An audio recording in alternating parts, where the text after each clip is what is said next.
Criminal lawyers. Who's the craziest client you've ever worked with? I'm a lawyer. More specifically, I'm a defense attorney. I represent both criminals and innocent people. Most of the criminals I defend aren't James Bond villains or George Clooney from the Ocean's movies. The majority are just plain stupid. If they weren't, they wouldn't need a lawyer because they wouldn't get caught. Most of the time, I can tell whether my client committed the crime or not. Sometimes they even tell me directly. One day, I got a call from a mother asking me to represent her son. She gave me a summary of the charges and what she knew. I told her I could take the case. When I met her son for the first time, I immediately knew he was guilty. I can't give you the details of the case, but what matters is that this guy wasn't the sharpest tool in the shed. He was practically caught red-handed while committing the crime. The prosecution wanted to give him 48 months. I negotiated it down to 36. I urged this guy to take the deal. It was the best he was going to get since he was caught on high-definition security footage. He refused to take the deal. He must have been watching legal dramas every day because he cited legal documents that had no relevance to his case in an attempt to justify going to trial. He thought he was a genius. In reality, this guy had barely graduated high school and had the literacy of an 8th grader. Every meeting I had with him ended with me begging him to take the deal. He would always refuse and say he had to go see his girlfriend. His favorite phrase was, "We have to fight this," but we didn't have to fight anything.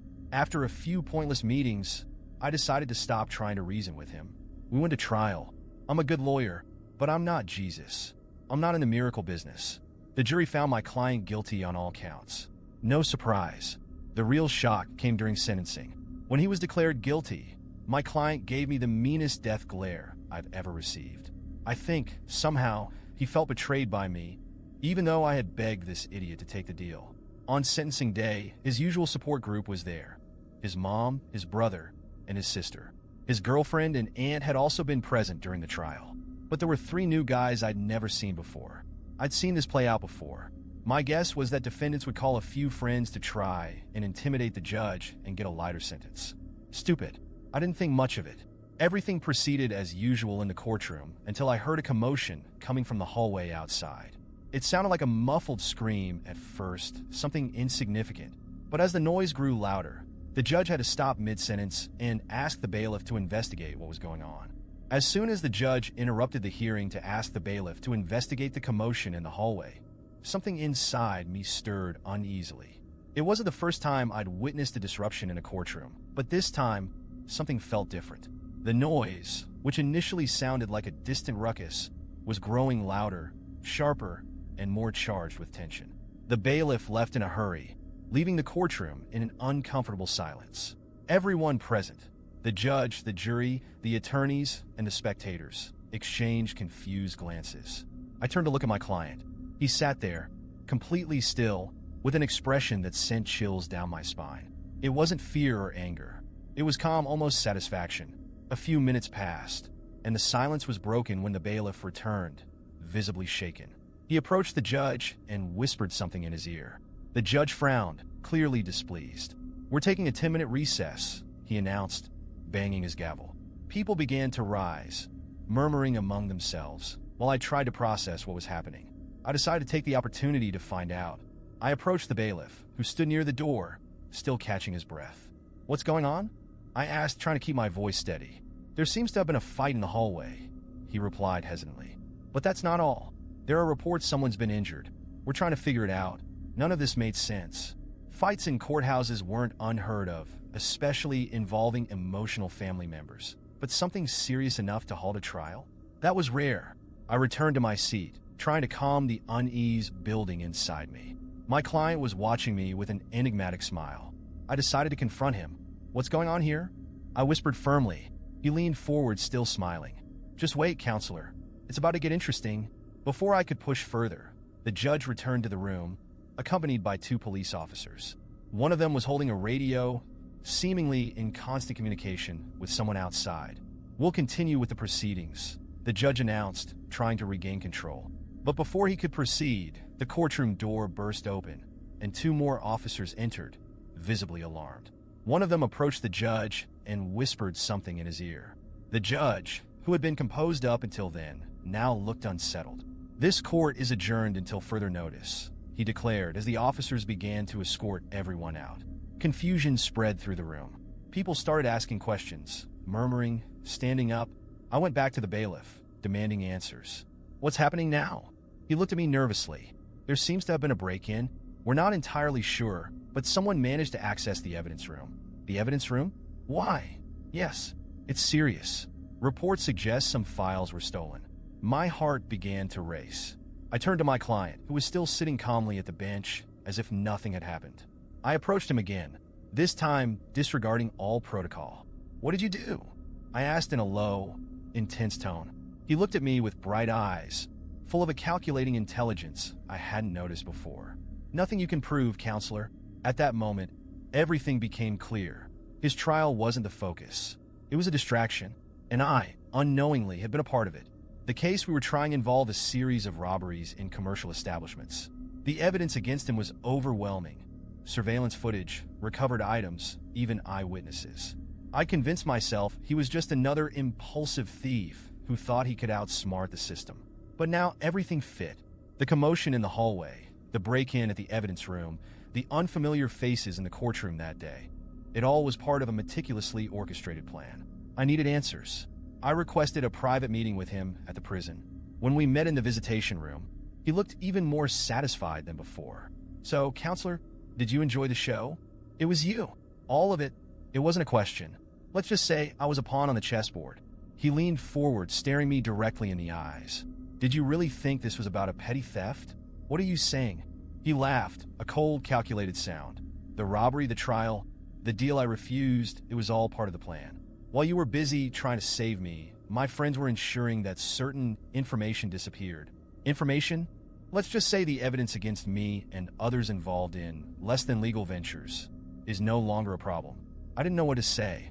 He'd used his own trial as theater to distract everyone while achieving something much bigger. They'll catch you, he shrugged, still smiling. Maybe, but by then, the work will be done. I left that prison with a weight on my chest. He wasn't the fool I thought he was. He was a calculating genius, willing to sacrifice his freedom to achieve a greater goal. And worst of all, I had been just another pawn in his game. I left the prison that night with my head spinning.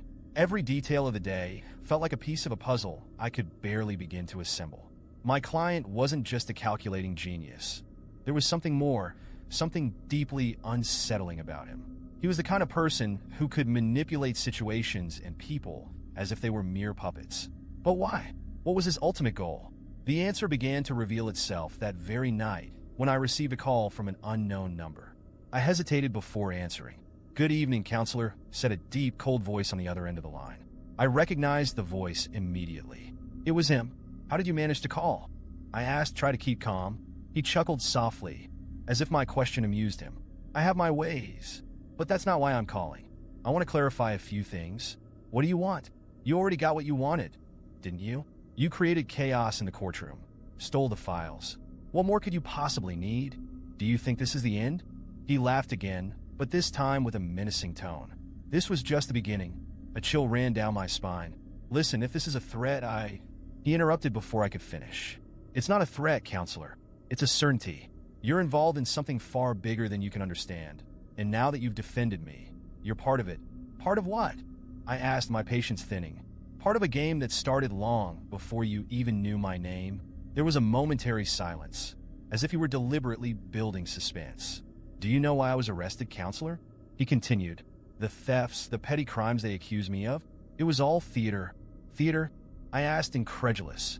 "Are you saying you let yourself get arrested on purpose?" "Exactly. It was necessary. The judicial system is the perfect place to make things disappear that shouldn't be found.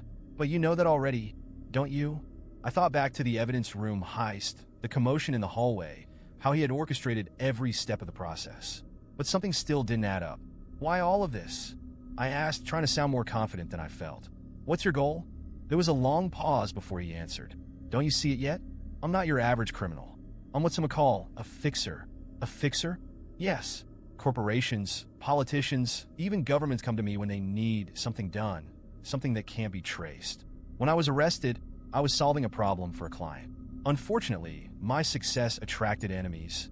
I felt a knot tightening in my stomach. Are you saying all of this was part of a plan? Including me?" "Of course, counselor. You were the perfect pawn. An ethical, diligent lawyer. Someone who always plays by the rules. I needed you to lend credibility to the process, to ensure no one suspected this was all staged. My mind was spinning. He had used my reputation as a shield, manipulating me the entire time. And now, what happens to me? He laughed again, but this time the sound was even colder. That depends on you. You can go on living your life as if nothing happened, or you can stick your nose where it doesn't belong and face the consequences. That's it? You're threatening me? It's not a threat, counselor. It's a warning. There are people far more dangerous than me involved in this. People who wouldn't hesitate to ensure your silence in ways you'd prefer to avoid. Before I could respond, the line went dead. I spent the night wide awake, replaying every word, every detail of the case in my mind.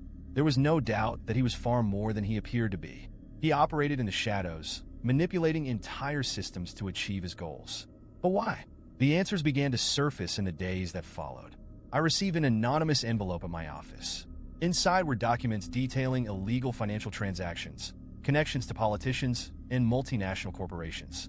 Everything pointed to a massive corruption and money laundering scheme, with him at the center of it all. But what truly terrified me was a photo included with the documents. It was a picture of me, taken the same night he had called. The message was clear. I was being watched. Suddenly, I understood what he meant when he said I was now part of this. He didn't need me to cooperate. He just needed me to stay silent. I spent weeks living in fear, constantly looking over my shoulder, waiting for the moment when they would decide I was no longer useful. Then one day, I received another call. "Counselor, I hope you're taking care of yourself. What do you want now?" Just a reminder that silence is golden. You did good work, and I value that. But remember, the moment you think about doing something reckless, there will be consequences. Before I could respond, he hung up, and that was it. I never heard from him again, but the scars from that experience have never healed. He wasn't just crazy. He was the kind of person who operates on a level most of us can't even comprehend. Moving pieces on the board of a game, he always seems to win. Now, I live in constant vigilance, knowing that somewhere out there, he's still pulling strings, manipulating everything and everyone. And worst of all, knowing that in some way, I helped him do it. After that last call, my curiosity turned into a silent obsession. I couldn't stop thinking about what had happened during and after the trial. Something didn't add up. His case had been solid from the start. Overwhelming evidence, video footage, witness testimonies, and yet after the chaos in the courtroom, everything simply vanished. At first, I thought it was just a delay in the system. Courts are often slow and disorganized, especially with cases so straightforward. But days turned into weeks, and then months, and there was no news of a new trial, no appeals, nothing. His name disappeared from any legal mention, as if he had never existed. I tried to look for answers discreetly, going through court records and talking to colleagues. Nobody seemed to have any concrete information about what had happened. The only lead came from a cryptic comment by a court clerk who whispered that the judge from the case had taken an indefinite leave shortly after the hearing was suspended. That made me even more uneasy. An indefinite leave? What could have happened for an experienced judge to suddenly abandon their post like that? My mind started forming theories. Had the judge been threatened? Had powerful people intervened to ensure the case didn't go forward? The way everything disappeared from the records suggested something much deeper. Cleaners, as I'd learned from my research, didn't just eliminate physical evidence. They also manipulated entire systems, erased trails, and silenced anyone who might become a problem. I remember my client's unnerving calm throughout the trial. Even with all the evidence stacked against him, he never showed panic or concern. On the contrary, he seemed like someone who already knew how things would end. Had he used his network to intimidate the judge, or worse, to buy their silence? It was impossible to know for sure, but the pieces were starting to fit. The commotion during the hearing, the theft of the evidence, the trial suspension, and the judge's sudden leave, all pointed to larger forces working behind the scenes. And I, unknowingly, had been just another tool in his plan. For weeks, I wrestled with the idea of digging deeper or letting it go. But every time I thought about investigating further, I remembered his warning during the last call. Silence is golden. And more than that, I remembered the photo I'd received. An image of me, taken that very night, a clear reminder that he knew exactly where I was and what I was doing. What would I gain by pursuing this? Justice? Curiosity? None of those options seemed worth the risk of becoming the next obstacle to be eliminated. I had no doubt that he, or the people he worked for, would have no hesitation in ensuring my silence in a more permanent way. I decided to make the safest choice. I closed all the documents and files related to the case, destroyed any trace of my investigations, and promised myself never to mention his name again, not even in my thoughts. Now, every time I think back to those days, I'm filled with a mix of relief and fear. Relief that my involvement in that game ended before it could harm me directly. Fear because I know that somewhere out there, he's still operating in the shadows, manipulating systems and people with terrifying precision. I can't help but wonder if I'll ever cross paths with him again. But one thing is certain. If it happens, it won't be by accident. I'm convinced that if he reappears in my life, it'll be because he's decided I still have something he can use. Or because, in some way, I've become a problem that needs to be eliminated. That's why I chose silence. Not out of cowardice, but because I understood something essential. Sometimes survival depends on knowing when to stay quiet.